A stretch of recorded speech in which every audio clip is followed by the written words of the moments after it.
আবু সাইদের যে মৃত্যু সেটা হেড ইনজুরিতে হয়েছে। তার গায়ের যে কালো রঙের গেঞ্জির যে অংশবিশেষ জব্দ করা হয়েছে সেখানেও কিন্তু গুলির ছিদ্র পাওয়া যায় নাই। এডমিটেড এভিডেন্স অনুসারে উনি সেই লাঠি ব্যবহার করেছিলেন। পুলিশের লাঠি যখন তার মাথার উপর বা তার গায়ে আঘাত করে তখন তিনি তার হাতের লাঠি দিয়ে ওটাকে ডিফেন্সিভ স্টাইলে প্রোটেক্ট করেছিলেন। এইটা কিন্তু আইও 25 উইটনেস হিসেবে এটা এডমিট করেছেন। ফলে যেটা দাঁড়ায় যে একজন এই মামলার যে কোনো এই ট্রাইব্যুনালের যে কোনো মামলা হতে গেলে এখানে যেভাবে আনছে ক্রাইমস এগেন্স্ট হিউম্যানিটি, সেই ক্রাইমস এগেন্স্ট হিউম্যানিটি আনতে গেলে একজন প্রোটেস্টরকে সিভিলিয়ান হতে হয়, অর্থাৎ পিসফুল সিট ইন হতে হয়। এই টার্মিনোলজি চার্জে আছে যে পিসফুল সিট ইন বা সিভিলিয়ান। উনি যেহেতু ছিলেন না সেহেতু ওনাকে এই মামলায় ওনার ঘটনাটা এই ট্রাইব্যুনালে আনাটা যৌক্তিক হয় নাই। এবং একই সাথে আমি বলেছি যে আবু সাইদের যে বীরত্বগাথা এই ট্রাইব্যুনালে মামলা আনার মাধ্যমে তার বীরত্বগাথার যে অংশগ্রহণ মুভমেন্টে সেটাকে ডাউনগ্রেড করা হয়েছে।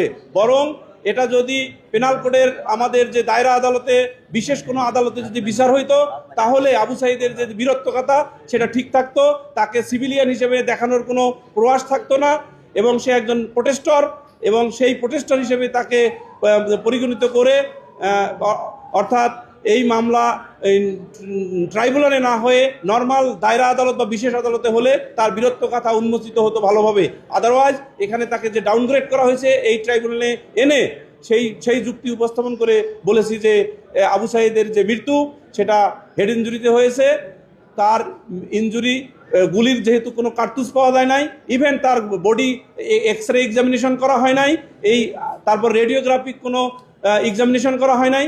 মেডিকেল টেস্টে এই দুটো টেস্ট করলে তার বডিতে কিন্তু গুলির অস্তিত্ব বা কেভিয়েশন বলে গর্ত পাওয়া যেত এবং তার গায়ের যে কালো রঙের গেঞ্জির যে অংশবিশেষ জব্দ করা হয়েছে সেখানেও কিন্তু গুলির ছিদ্র পাওয়া যায় নাই। এটা আমাদেরকে আমাদের দুইজন আসামির অর্থাৎ আমির হোসেন এবং সুজনের নির্দোষিতাকে প্রমাণ করে।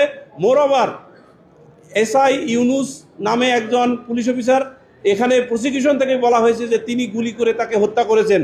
তাহলে যদি এসআই ইউনুস গুলি করে হত্যা করে তাহলে অন্য কেউ হত্যা করেনি, যার ফলে সেটাও দাঁড়িয়ে যায় যে আমাদের এই দুইজন আসামি নির্দোষ। একই সাথে আসামি আপেলের জন্য 29 নম্বর আসামি যে আর্গুমেন্ট করেছি যে উনি বিশ্ববিদ্যালয়ের চার্জে বলা হয়েছে যে উনি অ্যাডমিনিস্ট্রেটিভ স্টাফ, কিন্তু বিশ্ববিদ্যালয়ের কোনো নিয়োগপত্র, তার যোগদানপত্র, কোনো কাগজপত্র দেখাতে পারে নাই। ফলে তিনি ওই বিশ্ববিদ্যালয়ের কোনো কর্মচারী না এবং তাকে ভুলভাবে এই মামলায় দেখানো হয়েছে। যে গানশট, এই গানশটের আমি একটা পৃথিবীর বিখ্যাত একটি বই লায়ন্সের মেডিকেল জুরিসপ্রুডেন্স থেকে আমি রিটেন আর্গুমেন্টের সাথে এটার কপি করে দিয়েছি। সেখানে লেখা আছে যে একটি ব্যক্তির যখন ফায়ার আর্মসে মৃত্যু হয় তখন তার অটোপসি বা ময়নাতদন্ত করতে গেলে ম্যান্ডেটরিলি ভাবে অর্থাৎ আবশ্যিকভাবে তার বডির এক্স রে করতে হবে, রেডিওগ্রাফিক টেস্ট করতে হবে। এই দুটো টেস্টের মাধ্যমে তার বডিতে ফায়ার আর্মসের পিলেটস বা বুলেটস দ্বারা কোনো জখম হয়েছে কিনা সেটা কিন্তু অস্তিত্ব পাওয়া যাবে। যেহেতু এই মামলায় কোনো ধরনের এক্স রে এক্সামিনেশন করা হয় নাই এবং রেডিওগ্রাফিক কোনো টেস্ট করা হয় নাই বাই দ্য সেড ডক্টর, যার কথা আপনি বললেন PW3 রাজিবুল হাসান, যদিও তিনি বলেছেন যে তাকে জোর করে বা পরিস্থিতির কারণে উনি বাধ্য হয়েছেন একাধিক পোস্টমর্টেম রিপোর্ট তৈরি করতে, বাট উনি ওনার এই আইডেন্টিফিকেশনস অফ দ্য বুলেটস, এই কেভিয়েশন বা টেম্পোরারি কেভিয়েশন বলে সেটা উনি করেন নাই। ফলে ওনার যে রিপোর্টটা এই রিপোর্টটা কিন্তু ডিফেক্টিভ রিপোর্ট। একই সাথে আরেকটা পয়েন্ট খুব জরুরি, 5টা যে রিপোর্ট উনি তৈরি করেছেন সেই 5টা রিপোর্টে সিভিল সার্জনের স্বাক্ষরের একটি ঘর আছে, অর্থাৎ উনি একাই স্বাক্ষর করলে হবেন না, সিভিল সার্জনের স্বাক্ষর কিন্তু ওখানে নাই। অথবা ওই মেডিকেলের যিনি তখন প্রধান ছিলেন ডক্টর জাহানারা সামওয়ান নেম, ওনারও স্বাক্ষর নাই। হয় সিভিল সার্জনের স্বাক্ষর থাকা জরুরি ছিল অথবা ওই মেডিকেল কলেজ হাসপাতালে রংপুর তার প্রধান যিনি ছিলেন অ্যাডমিনিস্ট্রেটিভ প্রধান তার স্বাক্ষর থাকা জরুরি ছিল। এইটা যেহেতু আমি অন্যান্য মামলা ডিল করি নাই এবং আমি যে বইটার রেফারেন্স দিয়েছি লায়ন্স মেডিকেল লিগ্যাল অ্যান্ড টক্সিক্যাল যে বইটা, এটা সারা পৃথিবীতে অন্যতম একটা মেডিকেল জুরিসপ্রুডেন্স যেখানে বলা হয়েছে যে ফায়ার আর্মস উদ্ভূত কোনো ডেড বডির অটোপসি করতে গেলে অবশ্যই এক্স রে এক্সামিনেশন এবং রেডিওগ্রাফিক টেস্ট করতে হবে। আপনার সাবমিশনের মূল উপসংহারটা হচ্ছে যে সে গুলিতে মারা যায় না, হেড ইনজুরিতে মারা গেছে এবং তার বীরত্বগাথা নর্মাল আইনে নর্মাল ট্রাইব্যুনালে বিশেষ আদালত হতে পারে, সেখানে করলে তাকে সিভিলিয়ান হিসেবে দেখানো লাগতো না, তার বীরত্বগাথা সঠিকভাবে উন্মোচিত হইতো।